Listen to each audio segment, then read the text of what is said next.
सोनू अपनी दादी के साथ एक छोटे से गांव में रहता था। उसके माता पिता एक दुर्घटना में गुजर चुके थे और तब से उसकी दादी ही उसकी देखभाल कर रही थी। सोनू की दादी बहुत ही दयालु थी और हमेशा सोनू को अच्छे काम करने की शिक्षा देती थी।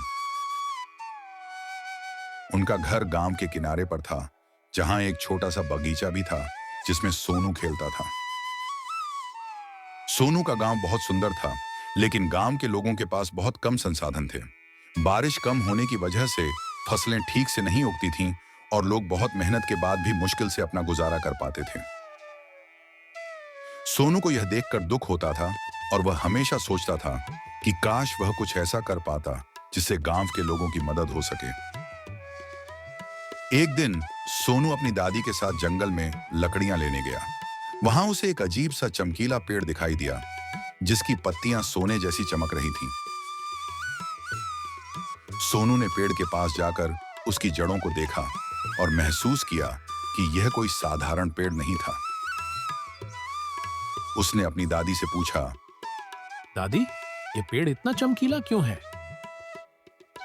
दादी ने पेड़ को देखा और कहा, बेटा, ये कोई साधारण पेड़ नहीं लगता।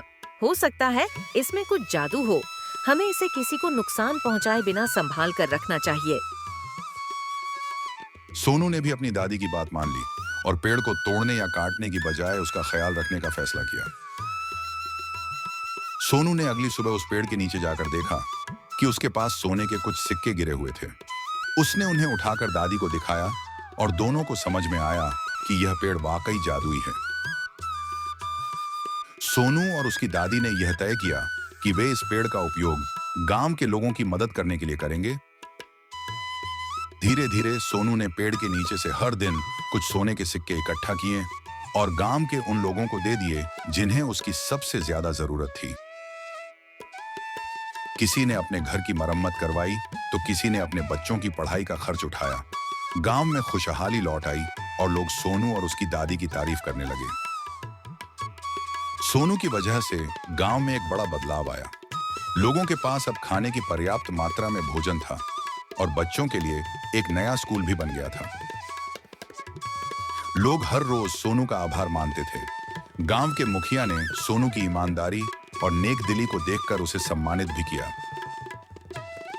सोनू खुश था कि वह अपने गांव की मदद कर पाया है और उसे यह समझ में आया कि सच्ची खुशी दूसरों की भलाई में है। उसके अंदर न तो कोई लालच था और न ही उसने कभी सोने के सिक्कों का दुरुपयोग किया। उसकी दादी ने भी उसे हमेशा यही सिखाया था कि ईमानदारी और परोपकार सबसे बड़ी संपत्ति होती है।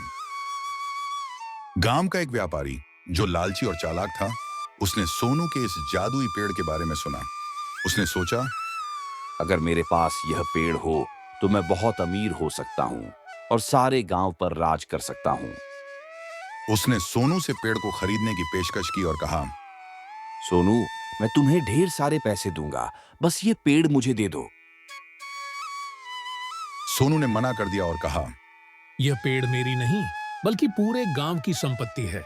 मैं इसे नहीं बेच सकता। लेकिन व्यापारी ने हार नहीं मानी और एक रात चोरी छुपे उस पेड़ को उखाड़ने की कोशिश की।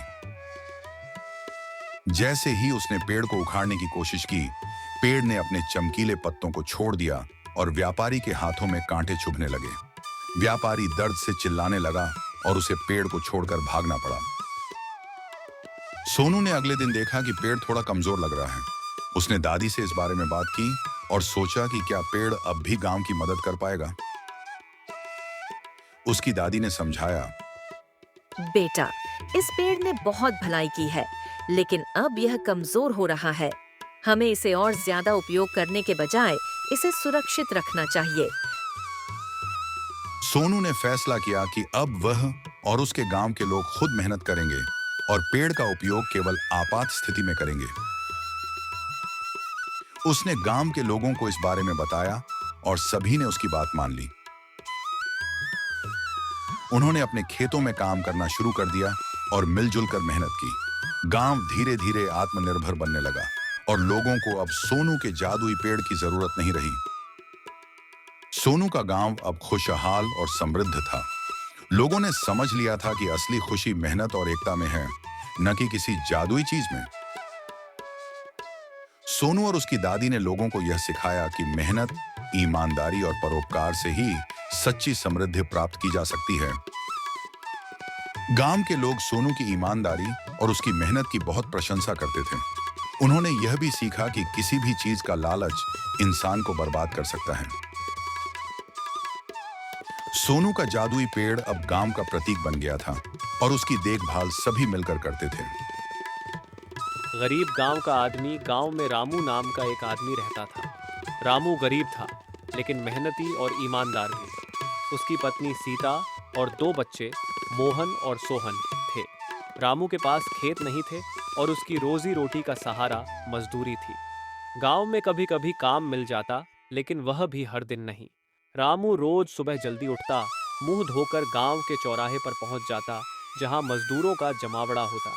वह उम्मीद करता कि आज कोई उसे काम पर बुलाएगा, लेकिन कई बार लोग उसे यह कहकर मना कर देते कि उसका शरीर कमजोर है और वह ज्यादा काम नहीं कर पाएगा। हर बार उसकी आंखों में एक उम्मीद होती कि कोई तो उसे काम देगा। एक दिन रामू बहुत उदास था क्योंकि उसे 3 दिन से कोई काम नहीं मिला था। घर में खाने के लिए भी कुछ नहीं था। बच्चों की भूख से बिलखती आवाजें उसके दिल को चीर रही थीं। उसकी पत्नी सीता ने घर का आखिरी आटा निकालकर सूखी रोटी बनाई थी, लेकिन वह भी बहुत कम थी। रामू ने अपनी पत्नी से कहा, सीता, अब और इंतजार नहीं कर सकता। मैं शहर जाकर काम ढूंढूंगा, वहां शायद कोई काम मिल जाए। सीता की आंखों में आंसू थे, लेकिन उसने रामू का हौसला बढ़ाया। रामू अपने पुराने कपड़े पहने और पैरों में चप्पल डालकर शहर की ओर निकल पड़ा। शहर बहुत बड़ा और चकाचौंध से भरा हुआ था। रामू को वहां के लोग बहुत अमीर लग रहे थे, लेकिन किसी के पास समय नहीं था कि वह उसकी मदद करे। उसने बहुत से दरवाजे खटखटाए पर कहीं भी उसे काम नहीं मिला। थक हार कर वह एक पार्क में जाकर बैठ गया। उसकी जेब में सिर्फ 10 रुपये बचे थे। उसने सोचा कि इन पैसों से कुछ खा ले, लेकिन फिर उसने अपने बच्चों का चेहरा याद किया और पैसे बचा लिए। उसी पार्क में बैठा रामू अपने जीवन के बारे में सोच रहा था कि तभी वहां एक अमीर आदमी आया। उसने रामू को देखा और पूछा, क्या बात है भाई, बहुत परेशान लग रहे हो? रामू ने अपनी पूरी कहानी उसे सुना दी। वह आदमी रामू की बात सुनकर द्रवित हो गया। उसने रामू से कहा, तुम चिंता मत करो, मैं तुम्हें अपने फार्म हाउस पर काम देता हूँ। वहाँ खाने और रहने की व्यवस्था भी होगी। रामू की आंखों में खुशी के आंसू आ गए। उसने भगवान का धन्यवाद किया और उस आदमी के साथ चल पड़ा। फार्म हाउस बहुत बड़ा और सुंदर था। वहाँ रामू को काम करने में मजा आने लगा। उसका काम था पेड़ पौधों की देखभाल करना और बगीचे की साफ सफाई। मेहनत तो करनी पड़ती थी, लेकिन उसे अब चिंता नहीं थी। उसे हर रोज पेट भर खाना मिलता और रहने के लिए एक छोटा सा कमरा भी। रामू ने दिन रात मेहनत की और धीरे धीरे उस आदमी का विश्वास जीत लिया। कुछ महीने बाद वह आदमी रामू से बहुत खुश हुआ और उसे मासिक वेतन के अलावा बोनस भी देने लगा। रामू ने अपनी तनख्वाह से थोड़ा थोड़ा पैसा बचाना शुरू कर दिया। उसने गांव में अपने परिवार को पैसे भेजे, जिससे सीता और बच्चों की हालत भी सुधरने लगी। एक दिन रामू के मालिक ने उसे बुलाया और कहा, रामू, तुमने मेरी बहुत मदद की है। तुम्हारे काम की वजह से मेरा फार्म हाउस अब और भी खूबसूरत हो गया है। मैं तुम्हें एक स्थायी नौकरी देना चाहता हूँ। रामू की खुशी का ठिकाना नहीं रहा। उसने भगवान का धन्यवाद किया और अपने मालिक का आभार प्रकट किया। अब रामू की जिंदगी पूरी तरह से बदल चुकी थी। वह गरीब तो था, लेकिन उसकी मेहनत और ईमानदारी ने उसे एक नई दिशा दी थी। उसने साबित कर दिया कि हालात चाहे कितने भी कठिन क्यों ना हो, मेहनत और सच्चाई का रास्ता कभी खाली नहीं जाता। कुछ साल बाद रामू ने अपने बचाए हुए पैसों से गांव में एक छोटा सा खेत खरीद लिया। उसने वहां खेती करना शुरू किया और अपने परिवार के साथ खुशहाल जीवन बिताने लगा। अब गांव के लोग रामू की मिसाल देते थे और कहते थे, मेहनत का फल मीठा होता है और रामू इसका जीता जागता उदाहरण है।